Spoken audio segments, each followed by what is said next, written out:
एक कंजूस के घर कोई मेहमान आया तो उसने अपने बेटे से कहा कि आधा किलो उम्दा कस्म का गोश्त कहीं से लेकर आओ।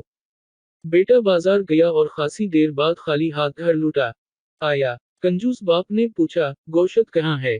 बेटा बोला, अब्बा जान मैं कसाई के पास गया और उसे कहा कि जो सबसे उम्दा गोश्त तुम्हारे पास है, वो आधा किलो दे दो।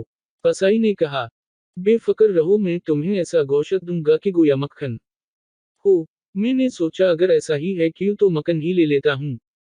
मैंने कसाई से गोश्त लेने का इरादा तर्क कर दिया और सीधा बकाल के पास गया और उससे कहा कि तुम्हारे पास जो सब से उम्दा मक्खन है वो दे दो। बकाल ने कहा, बेफिक्र रहो, मैं तुम्हें ऐसा मक्खन दूंगा कि शहद हो।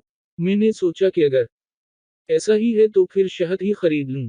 जारी है, चुनाचे में शहद वाले के पास गया और उससे कहा कि तुम्हारे पास जो सबसे उम्दा शहद है वो मुझे दे दो। शहद वाले ने कहा, बेफिक्र रहो, मैं तुम्हें ऐसा शहद दूंगा गोया कि बिल्कुल साफ शफाफ पानी हो।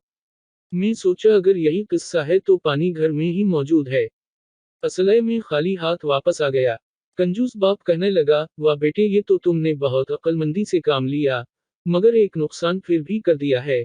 वो ये कि एक दुकान से दूसरी दुकान जाने में तुम्हारी जूती घुस गई होगी।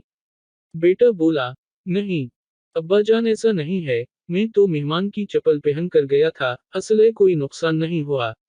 बेचारा मेहमान जो बड़ी देर से खाने के इंतजार में बैठा हुआ था फौरन उठा और अपनी मंजिल को रवाना हो गया कि कहीं दूसरे वक्त के खाने के इंतजार के लिए मजीद तकलीफ ना बर्दाश्त करना पड़े।